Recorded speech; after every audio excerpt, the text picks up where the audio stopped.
계속해서 종말에 관련된 교훈을 주고 계십니다. 주님께서 불을 땅에 던지러 오셨다고 말씀하십니다. 이 불은 여러 가지 상징적인 의미가 있는데 심판을 의미하기도 하고 요한이 그렇게 이야기를 하지 않습니까? 나는 물로 너에게 세례를 주지만 내 뒤에 오시는 불과 성령으로 세례를 주실 것이다. 이 불은 심판을 의미하는 것이죠. 심판과 또 태워서 깨끗하게 하는 정화를 의미할 수도 있지만, 그런데 사실은 이 불은 한번 붙으면 스스로 커지는 경향이 있습니다. 그래서 산불이 한번 나면 굉장히 큰 피해를 입고 그렇게 되는 거죠. 미국에서도 대형 화재가 났었고, 또 호주에서도 예전에 한번 산불이 붙어가지고 6개월간 그 진화되지 않고 거의 전국을 다 태웠던 그런 경험이 있습니다. 그래서 불은 한번 땅에 붙으면 스스로 커지는 그런 경향이 있습니다. 예수님은 불을 한번 붙이기만 하면 되셨고, 그 불은 이제 스스로 커지게 될 것입니다. 그러므로 불을 땅에 던지러 왔다는 이 말씀은 이 땅에서 점점 확산되어 나가는 하나님 나라의 운동, 곧 복음을 이야기한다고 볼 수 있습니다. 그래서 하나님 나라는 마치 어떤 사람이 자기 밭에 갖다 심은 겨자씨 하늘과 같다고 예수님께서 말씀하셨습니다. 겨자씨는 매우 작은 것이지만 나중에 공중의 새들이 와서 깃들일 만큼 그것이 커진다고 말씀하셨습니다. 또한 여자가 가루 서말에 넣어서 전부 부풀게 한 누룩과 같다고 이야기합니다. 하나님 나라의 특성은 이렇게 점점 커지는 것입니다. 걷잡을 수가 없고 어떠한 박해나 환란이나 시련이 와도 복음은 커질 수밖에 없습니다. 복음은 전파될 수밖에 없고 하나님 나라는 커질 수밖에 없습니다. 주님이 받으셔야 될 십자가가 아직 남아있기는 하지만, 그러나 이미 하나님 나라의 운동은 시작되었습니다. 예수님께서 12제자를 파송하셨고 또 70명의 제자도 파송하셨고, 하나님 나라는 이제 이 땅에서 점점 커지고 있는 과정입니다. 주님은 마지막 마무리를 하기 위해서 십자가에 달리시면 이제 그것으로 끝나는 것입니다. 복음은 점점 커질 것인데, 그런데 그것이 내가 아무 일도 안 하고 가만히 있어도 복음이 커지는가? 주님의 역할이 끝났다는 것이고 이 땅에서는 우리의 역할이 남았습니다. 우리는 복음 전도자의 삶을 살아야 되는 것입니다. 각자가 처한 환경에서 내 이웃에게 복음을 전하기 시작할 때 복음은 그렇게 전파되고 하나님의 나라는 커지는 것입니다. 그래서 그 복음이 전파되면 어떠한 일이 일어날까요? 51절에 내가 세상에 화평을 주려고 온 줄로 아느냐? 내가 너희에게 이르노니 아니라 도리어 분쟁하게 하려 함이로라. 분쟁하게 하려고 주님께서 이 땅에 오셨다는 이야기입니다. 얼핏 들으면 잘 이해가 안 되죠. 잘 생각해야 됩니다. 아버지와 아들이 분쟁하고 어머니와 딸이 분쟁하고 시어머니와 며느리가 분쟁하고 서로 갈등과 분쟁이 있는 것은 주님의 뜻이 아닌 것처럼 보이는데, 주님께서 이 땅에 오셨을 때 어떠한 메시지가 선포되었습니까? 하늘에는 영광이요 땅에서는 평화로다. 주님께서 이 땅에 오셨을 때 이 땅에 평화가 선포되었습니다. 그리고 주님도 제자들에게 화평케 하는 자는 복이 있나니 저희가 하나님의 아들이라 일컬음을 받을 것이라 이야기하셨습니다. 그런데 도대체 오늘의 이 말씀은 무슨 말씀일까요? 이 세상은 두 개의 나라로 이루어졌음을 우리가 알아야 됩니다. 하나님의 나라가 있고 마귀의 나라가 있습니다. 이 두 나라는 서로 적대 국가이고 절대로 화평할 수 없는 나라입니다. 주님께서 오신 이후로 이 땅에서는 영적인 전쟁이 계속되고 있음을 우리는 알아야 합니다. 주님께서 분쟁하게 한다는 것은 이것은 영적인 전쟁을 의미하는 것입니다. 주님께서는 가는 곳마다 마귀의 권세를 깨뜨리시고 그리고 귀신들을 몰아내셨습니다.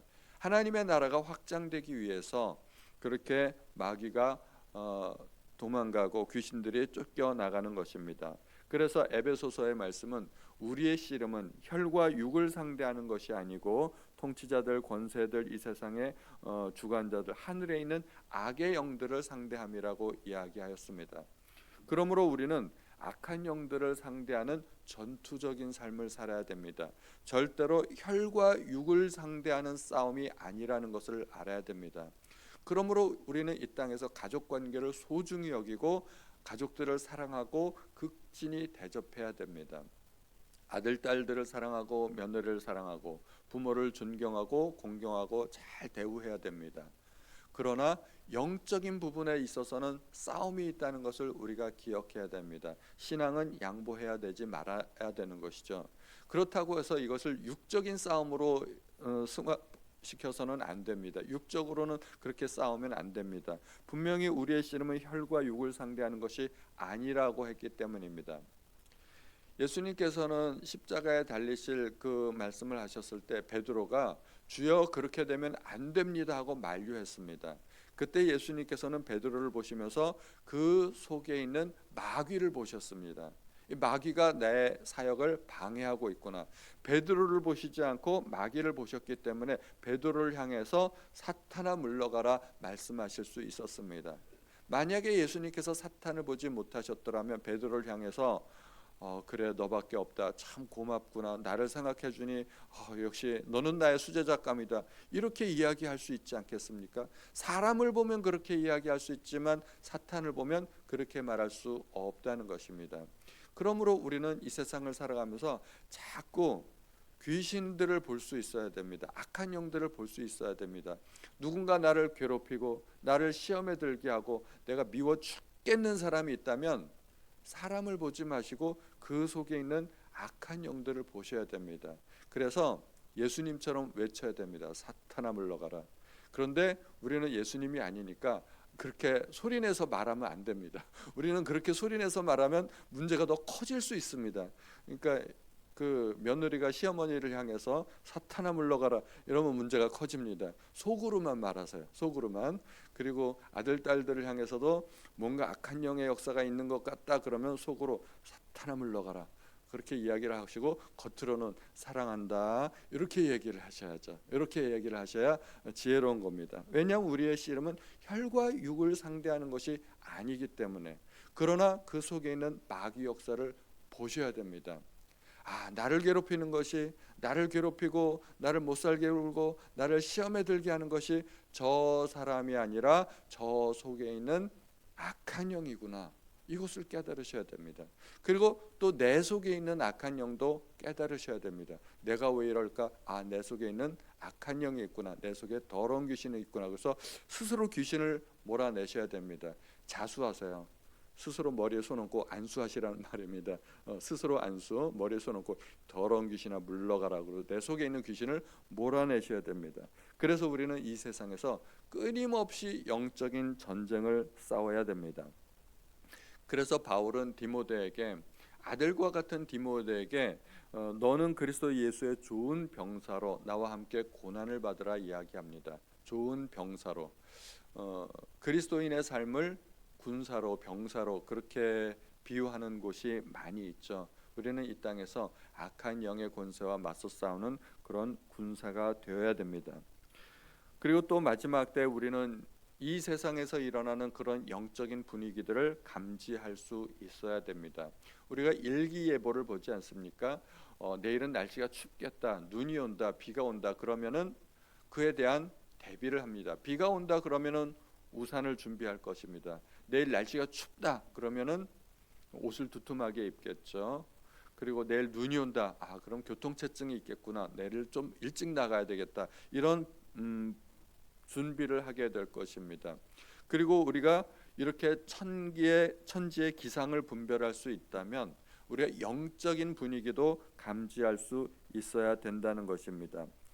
마지막 때에 일어날 수 있는 그런 일들이 많이 있지 않습니까? 요즘 전 세계에 일어나는 그런 일들을 한번 보시라는 겁니다. 전쟁의 분위기가 고조되고 물가는 점점 상승하고 있고 동성애가 확산되어 가고 있고 반기독교적인 운동이 퍼져가고 있습니다. 미국에서도 전도가 금지되고 기독교 학교에서조차 예배가 금지되고 이런 일들이 벌어지고 있다는 것입니다. 윤리는 타락하고 이런 것들을 보면서 우리는 이제 정말 종말이 가까이 오고 있구나 하는 것을 우리가 깨달을 수 있어야 됩니다. 내가 내 코가 석자인데 세계 정세까지 내가 관심을 가져야 할 일이 있겠는가, 그렇게 생각하지 마시고 국제 정세를 한 번씩 보시면서 지금 세계가 어떠한 분위기로 흘러가고 있는지 이런 것들을 어렴풋이나마 깨달을 수 있어야 된다는 것입니다. 이러한 것을 보면 돌아가는 국제 정세, 세계 변화를 보면서 주님께서 오실 때가 가까이 오고 있다는 것을 우리가 알아야 됩니다. 주님께서 가까이 오시게 되면 우리는 어떻게 해야 될까요? 마지막 그 단락은 조금 더 이해하기 힘든 그런 부분이 될 수 있습니다. 58절에 보면 내가 너를 고발하는 자와 함께 법관에 갈 때 길에서 화해하기를 힘쓰라. 그가 너를 재판장에게 끌어가고 재판장이 너를 옥졸에게 넘겨주어 옥졸이 옥에 가둘까 염려하라. 내가 빚을 졌단 말이죠. 그래서 빚을 못 갚고 있는데 그러면은 채주가 나를 고발하겠죠. 그러면은 법관에게 갈 때 길에서 빨리 화해하기를 힘쓰라 말씀하시고 있습니다. 빚을 졌으면 어떻게 해야 되나요? 원래 빚을 졌으면 빚을 갚아야 되지 않습니까? 빚을 갚는 것이 정상인데 주님은 빚을 갚으라고 말씀하지 않으시고 화해하라고 말씀하십니다. 이게 도대체 무슨 말씀일까요? 그 빚은 도저히 갚을 수 없는 빚이기 때문에 그렇습니다. 내 힘으로 죽었다 깨나도 갚을 수 없는 빚이기 때문에 그 빚을 갚으려고 생각하지 말고 빨리 화해하라고 말씀하시는 것입니다. 이 비유는 1만 달란트를 탕감받은 종의 비유를 생각하시면 금방 이해가 될 것입니다. 1만 달란트, 어마어마한 돈입니다. 그거는 우리가 상상할 수도 없는 큰 돈이고 도대체가 빌릴 수도 없는 그런 돈입니다. 그 빚을 우리는 갚을 수 없으니까 화해하라는 이야기죠. 하나님과 화해하라는 이야기입니다. 우리는 어떻게 하나님과 화해할 수 있을까요? 주기도문을 보면 알 수가 있죠. 우리가 우리에게 잘못한 사람을 용서하여 준과 같이 우리 죄를 용서해 달라고, 그렇게 우리가 주기도문을 하지 않습니까? 그래서 내가 나에게 잘못한 형제의 작은 잘못을 용서해 주면 하나님도 우리의 죄를, 큰 죄를 용서해 주실 수 있다는 것입니다. 우리가 하나님과 화해하는 방법은 한 가지입니다. 내가 다른 사람의 잘못을 용서해 주는 것입니다. 나는 용서하지 않는데 내가 용서받기를 원한다면 그거는 욕심이죠. 그거는 잘못된 욕심입니다. 내가 용서받기 위해서는 나도 용서할 수 있어야 됩니다. 우리가 심은 대로 거두리라 하는 말씀이 있지 않습니까? 내가 용서라는 씨를 심어야 용서라는 열매를 내가 거두게 되는 것입니다. 그러므로 우리가 이 땅에서 어떠한 삶을 살아야 할까요? 용서하는 삶을 살아야 된다는 것입니다. 우리가 만약에 형제를 용서하지 아니하면 하나님께서도 우리의 죄를 용서하지 않겠다고 말씀하십니다. 그러므로 우리는 이 마지막 때 주님의 재림을 기다리는 삶을 살아야 하고 또 영적인 전투를 벌이는 그런 전투적인 삶을 살아야 하고 또 마지막 시대 그 영적인 분위기를 감지하는 삶, 그리고 용서하는 삶, 이런 것들을 살아야 된다고 주께서 우리에게 말씀해 주시는 것입니다. 이러한 모든 삶이 우리의 일상 가운데서 이루어지기를 주님의 이름으로 축원드립니다. 기도하시겠습니다. 하나님, 오늘도 저희에게 이 마지막 시대에 우리가 어떻게 살아야 하는지를 가르쳐 주시니 참으로 감사드립니다. 하나님, 우리가 이 땅에 살아가면서 술 취함과 방탕함과 생활의 염려로 마음이 둔하여지지 않도록 도와주시고 마지막 시대에 주님께서 오실 날이 점점 가까이 옴을 기대하며 살아갈 수 있도록 도와주옵소서.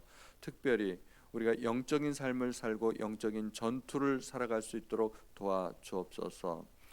우리가 형제의 작은 잘못도 용서하지 못하면서 우리가 어떻게 하나님께 용서를 구할 수 있겠습니까? 또한 용서하는 삶을 살 수 있도록 하나님 도와주시기를 간절히 원합니다. 모든 말씀을 우리 주 예수님의 이름으로 기도하였습니다. 아멘.